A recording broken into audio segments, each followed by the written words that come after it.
ಭಾರತ ಬದಲಾವಣೆಯಾಗಿದೆ ಅಂತಂದ್ರೆ ಈ ದೇಶಕ್ಕೆ ನರೇಂದ್ರ ಮೋದಿ, ನಾನು ಯಾವುದೇ ಪಾರ್ಟಿಯ ಪ್ರವಕ್ತ ಅಲ್ಲ, ನಾನು ತುಂಬಾ ಧೈರ್ಯದಿಂದ ಹೇಳಬಲ್ಲೆ, ಎಲ್ಲ ಪಾರ್ಟಿಗಳಿಂದ ಸಮಾನ ದೂರದಲ್ಲಿ, ಸಾಧ್ಯವಾದರೆ ಸಮಾನ ದ್ವೇಷದಲ್ಲೂ ಇರುವಂತವ್ ನಾನು. ಎಲ್ರಿಗೂ ನನ್ನ ಕಂಡ್ರೆ ಒಂದು ಹೊಟ್ಟೆ ಉರಿ ಇದೆ, ಇವನು ಏನಪ್ಪ ಯಾವುದಕ್ಕೂ ಕೈಗೆ ಸಿಗಲ್ಲ ಅಂತ. ಸೊ ಹೀಗಾಗಿ ಎಲ್ಲರೂ ನನ್ನನ್ನು ದ್ವೇಷಿಸ್ತಾರೆ, ನನಗೂ ಖುಷಿನೇ. ಆದ್ರೆ ಈ ದೇಶಕ್ಕೆ ಕೂತಿರುವಂತ ಒಬ್ಬ ಸಮರ್ಥ ನಾಯಕ ಹೆಂಗಿರ್ಬೋದು, ಸುಮ್ಮನೆ ನಾನು ನಿಮ್ಗೆ ಏನೇನು ನಡೆದಿದೆ ಅಂತಷ್ಟೇ ಹೇಳಬೇಕು ಅಂತ ಇಷ್ಟಪಡ್ತೀನಿ. ಈ ದೇಶದ ಪ್ರಧಾನಿಗೆ 282 ಸೀಟುಗಳನ್ನು ಈ ದೇಶ ಜನ ಕೊಟ್ಟಾಗ ನಾನು ಆಶ್ಚರ್ಯಚಕಿತನಾಗಿದ್ದೆ. ನಾನು ಎಕ್ಸ್ಪೆಕ್ಟ್ ಮಾಡಿರಲಿಲ್ಲ ಹಿಂಗಾಗ್ಬೋದು ಅಂತ. 282 ಸೀಟ್ ಈ ದೇಶದ ಪ್ರಧಾನಿಗೆ ಬಂತು. ರಾಜೀವ್ ಗಾಂಧಿ ನಂತರ ಪೂರ್ಣ ಬಹುಮತ ಬಂದಿದ್ದು ಈ ದೇಶದ ಪ್ರಧಾನಿಗೆ, ನರೇಂದ್ರ ಮೋದಿಗೆ. ಈ ದೇಶದ ಪ್ರಧಾನಿ ಆಯ್ಕೆಯಾಗಿ ಅಲ್ಲಿ ಕೂತಾಗ ಚೈನಾ ಕಾಯ್ತಿತ್ತು. ಇಷ್ಟು ಬಹುಮತದಿಂದ ಬಂದಿರುವಂತ ಪ್ರಧಾನಿ ಮೊದಲು ಜಗತ್ತಿನ ಯಾವ ರಾಷ್ಟ್ರಕ್ಕೆ ಹೋಗಬೇಕು ಅಂದ್ರೆ ಚೀನಾಕ್ಕೆ ಬರಬೇಕು ಅಂತ. ಯಾಕೆಂದ್ರೆ ಪದೇ ಪದೇ ಅರುಣಾಚಲದಲ್ಲಿ ತೊಂದರೆ ಕೊಟ್ಟು ಕೊಟ್ಟು ಕೊಟ್ಟು ಕಿರಿಕಿರಿ ಮಾಡ್ತಾ ಇರುವಂತ ಈ ರಾಷ್ಟ್ರಕ್ಕೆ ಬಂದು ಈ ಪ್ರಧಾನಿ ಕೈ ಮುಗಿದು ದಯವಿಟ್ಟು ಹಿಂಗ್ ಮಾಡಬೇಡಿ, ಇನ್ನೊಂದು 5 ವರ್ಷ ಸುಮ್ಮನಿದ್ ಬಿಡಿ ಅಂತ ಕೇಳ್ಕೊಳ್ಬೇಕು, ಬರಲೇಬೇಕು ನನ್ನ ಹತ್ರ ಅಂತ ಕಾಯ್ಕೊಂಡು ಕೂತಿತ್ತು. ಅಮೆರಿಕ ಅನ್ಕೊಳ್ತು ಚೈನಾನ್ ಕಂಟ್ರೋಲ್ ಮಾಡ್ಲಿಕ್ಕೆ ಅಮೆರಿಕ ಬಿಟ್ಟರೆ ಬೇರೆ ದಾರಿ ಇಲ್ಲ, ಅದಕ್ಕೆ ಇಲ್ಲಿಗೆ ಬರಬೇಕು ಅಂತ. ಆದ್ರೆ ನೆನಪಿರ್ಲಿ, ಈ ದೇಶ ಆರಾಧನೆ ಮಾಡೋದು ಕೃಷ್ಣನ ಥರದ ಚಿಂತನೆಗಳನ್ನ. ಕೃಷ್ಣ ಎಷ್ಟೇ ಶ್ರೀಮಂತಿಕೆ ಇದ್ದಾಗಲೂ ಕೂಡ ಕುಚೇಲನ ಪ್ರೀತಿಯನ್ನ ಯಾವತ್ತೂ ಮರೆತಿರ್ಲಿಲ್ವಂತೆ. ಈ ದೇಶ ಹಂಗೆ ಮಾಡ್ತು ರೀ. ಚೈನಾಕ್ಕೂ ಹೋಗಲಿಲ್ಲ, ಆ ಕಡೆ ಅಮೆರಿಕಕ್ಕೂ ಹೋಗಲಿಲ್ಲ, ನಾವೆಲ್ಲರೂ ಊಹಿಸಲಿಕ್ಕಾಗದಂತೆ ಭೂತಾನ್ ಅನ್ನುವಂಥ ಪುಟ್ಟ ರಾಷ್ಟ್ರಕ್ಕೆ ಹೋಗ್ಬಿಡ್ತು. ಭೂತಾನ್ ಅನ್ನೋ ರಾಷ್ಟ್ರ ಯಾವುದು ಅಂತ ಈ ದೇಶದ 99% ಜನರಿಗೆ ಗೊತ್ತಿಲ್ಲ. ಇನ್ನೊಂದು ಹೆಜ್ಜೆ ಮುಂದೆ ಹೋದ್ರೆ ಭೂತಾನ್ ಎಲ್ಲಿದೆ ಅಂತ ನಮ್ಮಲ್ಲಿ 99% ಇಲ್ಲಿ ಸೇರಿರೋರಿಗೆ ಗೊತ್ತಿಲ್ಲ. ಎಲ್ಲಿದೆ ಅಂತ ಕೇಳಿ, ಭೂತಾನ್ ರಾಷ್ಟ್ರ ಗೊತ್ತಿರಬಹುದು, ಎಲ್ಲಿ ಅಂತ ಕೇಳಿದ್ರೆ ಗೊತ್ತಿಲ್ಲ. ಯಾಕೆ ಧೈರ್ಯವಾಗಿ ಹೇಳಬಲ್ಲೆ ಅಂತಂದ್ರೆ ಮೋದಿ ಹೋಗೋವರೆಗೂ ನನಗೂ ಗೊತ್ತಿರಲಿಲ್ಲ ಎಲ್ಲಿದೆ ಅಂತ.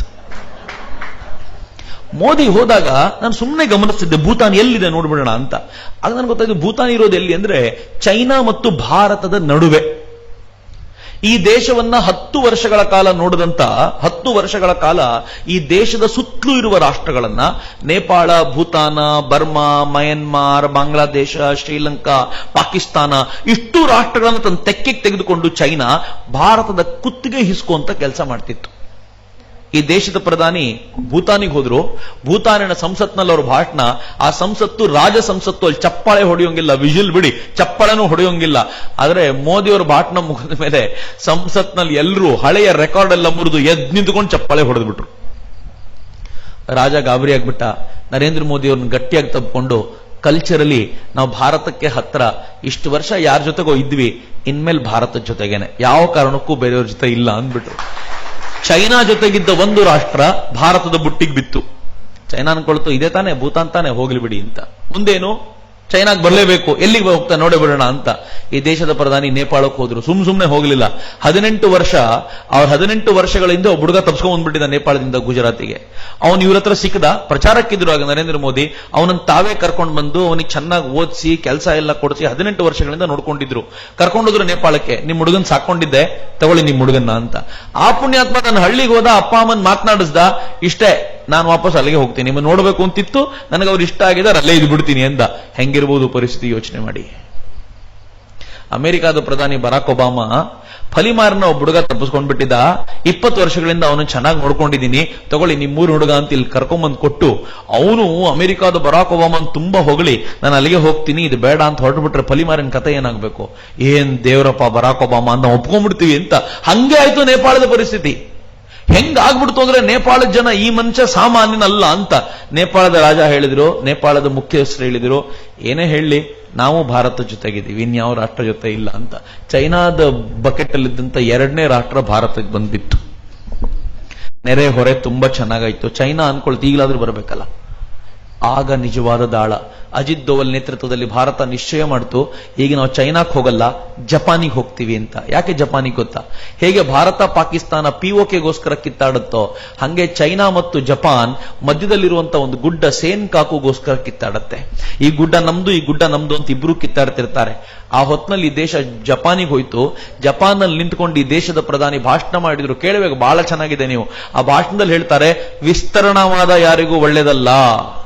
ವಿಸ್ತರಣವಾದದ ದೃಷ್ಟಿಯಿಂದ ಯಾರಾದ್ರೂ ಜಪಾನ್ ಮೇಲೆ ಕಣ್ಣು ಹಾಕಿದ್ರೆ ನಮ್ ಸಪೋರ್ಟ್ ಪೂರ್ತಿ ಜಪಾನಿಗೆ ಅಂತ. ಜಪಾನ್ ಹೇಳ್ತು, ಯಾರಾದ್ರೂ ಅರುಣಾಚಲ ಪ್ರದೇಶದಲ್ಲಿ ಕಣ್ಣು ಹಾಕಿದ್ರೆ ನಮ್ ಸಪೋರ್ಟ್ ಪೂರ್ತಿ ನಿಮ್ಗೆ, ಯಾರಾದಿದ್ರೆ ನಮ್ಗೆ ಹೇಳಿ ಅಂತ. ಹೆಂಗಿತ್ತು ಅಂತಂದ್ರೆ ಇದ್ದಕ್ಕಿದ್ದಂತೆ ಚೈನಾದ ಸುತ್ತ ಇರುವ ಒಂದೊಂದೇ ರಾಷ್ಟ್ರ ಭಾರತದ ಪರವಾಗಿ ಮಾತಾಡ್ಲಿಕ್ಕೆ ಶುರು ಮಾಡ್ತು.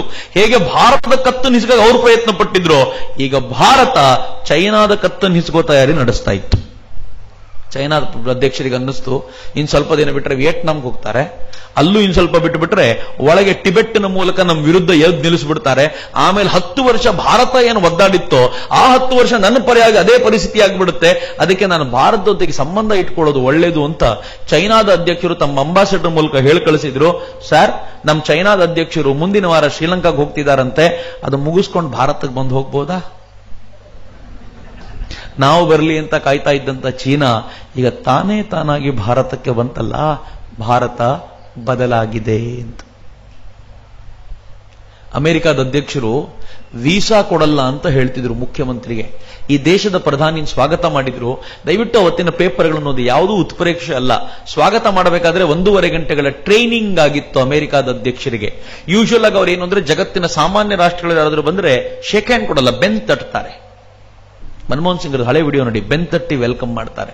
ಟ್ರೈನಿಂಗ್ ಕೊಟ್ಟವ್ರು ಹೇಳಿದ್ರಂತೆ, ಸರ್ ಈಗ ಬರ್ತಿರೋರು ಮನಮೋಹನ್ ಸಿಂಗ್ ಅಲ್ಲ, ಬೆನ್ನೆಲ್ಲ ತಟ್ಟಬೇಡಿ, ಶೇಕ್ ಹ್ಯಾಂಡ್ ಮಾಡಿ ಸಾಕು ಅಂತ. ಶೇಕ್ ಹ್ಯಾಂಡ್ ಮಾಡಿದ್ದಷ್ಟೇ ಅಲ್ಲದೆ ಅವ್ರು ಕಲ್ತ್ಕೊಂಡ್ರು ಒಂದು ಪದ, ಇದನ್ನು ನೀವೆಲ್ಲ ಕೇಳಿದಿರೋ ಮರ್ತೋಗಿದಾರೋ ಗೊತ್ತಿಲ್ಲ. ಗುಜರಾತಿ ಭಾಷೆಯಲ್ಲಿ ಕೇಮ್ಛೆ ಅಂತ ಕೇಳಿ ವೆಲ್ಕಮ್ ಮಾಡಿದ್ರು. ಕೇಮ್ಛೆ, ಹೇಗಿದ್ದೀರಿ ಅಂತ. ಈ ದೇಶದ ಪ್ರಧಾನಿಯನ್ನ ಗುಜರಾತಿ ಭಾಷೆಯ ಪದದ ಮೂಲಕ ವೆಲ್ಕಮ್ ಮಾಡುವಂತ ಮಾನಸಿಕ ಸ್ಥಿತಿ ಅಮೆರಿಕಕ್ಕೆ ನಿರ್ಮಾಣವಾಗಿದೆ ಅಂತಂದ್ರೆ ಇನ್ನು ಆರ್ಡಿನರಿ ಅನ್ಕೊಂಡಿದ್ದೀರಿ ಏನು ಭಾರತವನ್ನ? ಈ ದೇಶ ಇವತ್ತು ಹೆಂಗೆ ಬೆಳೆದು ನಿಂತಿದೆ ಅಂತಂದ್ರೆ, ಈ ದೇಶ ಚೈನಾನ ಇವತ್ತು ಎದುರು ಹಾಕೊಳ್ಳೋ ರೀತಿಯೇ ಬೇರೆ ಇದೆ. ಮಾರಿಷಸ್ಗೆ ಈ ದೇಶದ ಪ್ರಧಾನಿ ಹೋಗ್ತಾರೆ, ಮಾರಿಷಸ್ ಜೊತೆ ಮಾತುಕತೆ ನಡೆಸಿ ಮಾರಿಷಸ್ ನಲ್ಲಿ ಒಂದು ರೇಡಾರ್ ಸ್ಟೇಷನ್ ಸ್ಥಾಪನೆ ಮಾಡ್ತಾರೆ. ರೇಡಾರ್ ಸ್ಟೇಷನ್ ಸ್ಥಾಪನೆ ಮಾಡೋದು ಯಾಕೆ ಅಂತಂದ್ರೆ, ಚೈನಾದ ವಿಮಾನಗಳು ಎಲ್ಲೆಲ್ಲಿ ಹಾರಾಟ ಮಾಡ್ತವೆ ಅಂತ ನಾವು ನೋಟ್ ಮಾಡಿ ಇಟ್ಕೊಳ್ಳಿಕ್ಕೆ ಮಾರಿಷಸ್ ನಲ್ಲಿ ಒಂದು ರೇಡಾರ್ ಸ್ಟೇಷನ್ ಸ್ಥಾಪನೆ ಮಾಡಲಿಕ್ಕೆ ಭಾರತ ಒಪ್ಪಂದ ಮಾಡ್ಕೊಳ್ಳುತ್ತಲ್ಲ, ಸಾಮಾನ್ಯ ಇಲ್ಲ ಭಾರತ. ಇವತ್ತು ಈಶಾನ್ಯ ರಾಜ್ಯಗಳಲ್ಲಿ ಭಾರತ ರಸ್ತೆ ಮಾಡಲಿಕ್ಕೆ ತಯಾರಾಗಿದೆ. ಹೊಸ ಏರ್ಪೋರ್ಟ್ಗಳನ್ನು ಕಟ್ಟಲಿಕ್ಕೆ ಹೊರಡ್ತೀವಿ. ಮೊದಲೆಲ್ಲ ನಾವು ರಸ್ತೆ ಮಾಡ್ತೀವಿ ಅಂತ ಮಾತಾಡಿದ್ರೆ ಚೈನಾ ಗುರ್ರ ಅಂತಿತ್ತು, ಈಗ ಮಾತಾ ಇಲ್ಲ ಚೈನಾದು. ಭಾರತ ಜೊತೆ ಗುರ್ರ ಅನ್ನೋಂಗಿಲ್ಲ ಇನ್ಮೇಲೆ ಅಂತ. ಹೇಗೆ ನಾನು ಬಾರ್ಡರ್ ರಸ್ತೆ ಮಾಡ್ಕೊಳ್ಬಹುದು, ಭಾರತಕ್ಕೂ ಅಷ್ಟೇ ಕೆಪಾಸಿಟಿ ಇದೆ. ಬಾಯಿ ಮುಚ್ಚಿಕೊಂಡಿರೋದು ಒಳ್ಳೇದು ಅಂತ ಚೈನಾ ಆಲೋಚನೆ ಮಾಡ್ತಿದೆ. ಗೊತ್ತಿರಲಿ ಮಿತ್ರರೇ, ಇಷ್ಟು ವರ್ಷಗಳ ಕಾಲ ಹೆಂಗಿದ್ವಿ ಅಂತಂದ್ರೆ, ನಮ್ಮ ಹತ್ರ ಇರುವ ಉಕ್ಕಿನ ಓರನ್ನ ನಾವು ಅದರ ಮೂಲ ಸತ್ವವನ್ನ ಎಕ್ಸ್ಪೋರ್ಟ್ ಮಾಡ್ಬಿಡ್ತಿದ್ವಿ. ಈಗ ಹಂಗಿಲ್ಲ, ಸ್ಟೀಲ್ ಮಾಡಿ ಎಕ್ಸ್ಪೋರ್ಟ್ ಮಾಡುತ್ತೆ ಭಾರತ. ಭಾರತ ಹಾಕುವಂತ ಒಂದೊಂದು ದಾಳಕ್ಕೂ ಕೂಡ ಇಡೀ ಜಗತ್ತು ಕಾತರದಿಂದ ಕಾಯ್ಕೊಂಡು ಕೂತಿರುವಂತೆ ಮಾಡಿದೆ. ಯಾಕೆ ಅಂತಂದ್ರೆ, ಇದ್ಯಾವುದೋ ನರೇಂದ್ರ ಮೋದಿಯಿಂದ ಆಗಿರುವಂತದ್ದಲ್ಲ. Narendra Modi is a leader who used all these. ಆದ್ರೆ 10,000 ವರ್ಷಗಳ ಕಾಲ ಭಾರತದ ಹಿಸ್ಟ್ರಿ ಇತ್ತಲ್ಲ, ಕ್ರೆಡಿಬಲ್ ಹಿಸ್ಟ್ರಿ ಇತ್ತಲ್ಲ, ಈ ಕಾರಣಕ್ಕೋಸ್ಕರ ಜಗತ್ ನಂಬುತ್ತೆ. ನಾನು ತಮಾಷೆ ಮಾಡ್ತಿಲ್ಲ. ಈ ದೇಶದ ಹಳೆಯ ಸರ್ಕಾರ ಇದ್ದಾಗ ಬಾಲಿಯಲ್ಲಿ ಒಂದು ಒಪ್ಪಂದ ನಡೆದಿತ್ತು, ವರ್ಲ್ಡ್ ಟ್ರೇಡ್ ಆರ್ಗನೈಸೇಷನ್. ಜಗತ್ತಿನ ಎಲ್ಲ ರಾಷ್ಟ್ರಗಳು ಸೇರ್ಕೊಂಡು ಒಂದು ಒಪ್ಪಂದ ಮಾಡ್ಕೊಳ್ಬೇಕು ಅಂತ. ಆ ಒಪ್ಪಂದ ಏನಿತ್ತು ಅಂತಂದ್ರೆ, ಜಗತ್ತಿನ ಶ್ರೀಮಂತ ರಾಷ್ಟ್ರಗಳು ಏನೇ ಕೇಳಿದ್ರು ಬಡ ರಾಷ್ಟ್ರಗಳು ತಮ್ಮ ಹತ್ರ ಇರೋ ಅಷ್ಟನ್ನು ಎಕ್ಸ್ಪೋರ್ಟ್ ಮಾಡಬೇಕು ಅಂತ ಎಲ್ಲ ಒಪ್ಪಿಗೆ ಆಗಿತ್ತು. ಎಲ್ರಿಗೂ ಒಪ್ಕೊಂಡಿದ್ರು, ಕರಡು ಪ್ರತಿ ತಗೊಂಡು ಬಂದಿದ್ರು. ಇಲ್ಲಿ ಸರ್ಕಾರ ಬದಲಾಯಿತು. ಜರ್ಮನಿಯಲ್ಲಿ ಒಪ್ಪಂದಕ್ಕೆ ಸೈನ್ ಮಾಡ್ಲಿಕ್ಕೆ ಹೋಗ್ಬೇಕಿತ್ತು. ಈ ಸರ್ಕಾರದ ಪ್ರತಿನಿಧಿಯಾಗಿ ಒಬ್ರು ಹೋದ್ರು. ಒಪ್ಪಂದ ಸಿಂಪಲ್ ಏನು ಅಂತಂದ್ರೆ, ಅಮೆರಿಕಾದ ಶ್ರೀಮಂತನಿಗೆ ಚಿಪ್ಸ್ ತಿನ್ಬೇಕು ಅನ್ಸಿದ್ರೆ ಭಾರತದ ಬಡ ರೈತ ತಾನು ಬೆಳೆದಿರೋ ಅಷ್ಟು ಆಲೂಗಡ್ಡೆನ ಎಕ್ಸ್ಪೋರ್ಟ್ ಮಾಡಬೇಕು ಅಂತ. ಅದು ಒಪ್ಪಂದದ ಮೂಲ ನೀತಿ. ಈ ದೇಶದ ಕಾಮರ್ಸ್ ಮಿನಿಸ್ಟರ್ ಅಲ್ಲಿ ಹೋದ್ರು. ಅವ್ರು ಹೋಗಿ ಹೇಳಿದ್ರು, ಒಪ್ಪಂದ ತುಂಬಾ ಚೆನ್ನಾಗಿದೆ, ಒಂದು ಕ್ಲಾಸ್ ಆಡ್ ಮಾಡಬೇಕು. ಕ್ಲಾಸ್ ಏನು ಅಂದ್ರೆ, ಅಮೆರಿಕಾದ ಶ್ರೀಮಂತನಿಗೆ ಚಿಪ್ಸ್ ತಿನ್ನಬೇಕು ಅನಿಸಿದ್ರೆ ಭಾರತದ ಬಡ ರೈತ ಆಲೂಗಡ್ಡೆ ಎಕ್ಸ್ಪೋರ್ಟ್ ಮಾಡ್ತಾನೆ, ಪ್ರೊವೈಡೆಡ್ ನಮ್ಮ ದೇಶದ ಜನ ತಿನ್ನಬೇಕಾದಷ್ಟು ಆಲೂಗಡ್ಡೆ ತಿಂದು ಉಳಿದಿರೋ ಆಲೂಗಡ್ಡೆನ ಎಕ್ಸ್ಪೋರ್ಟ್ ಮಾಡ್ತೀವಿ, ಒಪ್ಕೊಂಡ್ರೆ ಸೈನ್ ಮಾಡ್ತೀವಿ ಎಂದು. ಕರೆಕ್ಟ್ ಆಗಿದೆ, ಸ್ವಾಭಿಮಾನದ ಪ್ರಶ್ನೆ. ನಾನು ಅಮೆರಿಕಕ್ಕೆಲ್ಲ 30 ರೂಪಾಯಿ ಕಿಲೋ ಆಲೂಗಡ್ಡೆ ಎಕ್ಸ್ಪೋರ್ಟ್ ಮಾಡಿಬಿಟ್ಟು ನಾನು ತಿನ್ನಬೇಕಾದಾಗ 100 ರೂಪಾಯಿ ಕಿಲೋ ತಗೊಳಕ್ ನಾನು ಸಿದ್ಧ ಇಲ್ಲ. ನನಗೆ ಬೇಕಾಗಿರೋ ಆಲೂಗಡ್ಡೆ ಉಳಿಸ್ಕೊಂಡು ಆಹಾರ ಭದ್ರತೆ ನಾನು ಖಾತ್ರಿಪಡಿಸ್ಕೊಂಡು ಉಳಿದಿರೋದು ಎಕ್ಸ್ಟ್ರಾ ಕಳಿಸ್ಕೊಡ್ತೀನಿ, ಹೂ ಅಂದ್ರೆ ಸರಿ. ಅಮೆರಿಕ ಅಂತೂ ನೀವು ಸೈನ್ ಮಾಡಲ್ಲ ಅಂದ್ರೆ ಏನ್ ಗಂಟೋಗಲ್ಲ, ಎದ್ದೋಗಿ ಉಳಿದವರು ಸೈನ್ ಮಾಡ್ತಾರೆ ಅಂತ.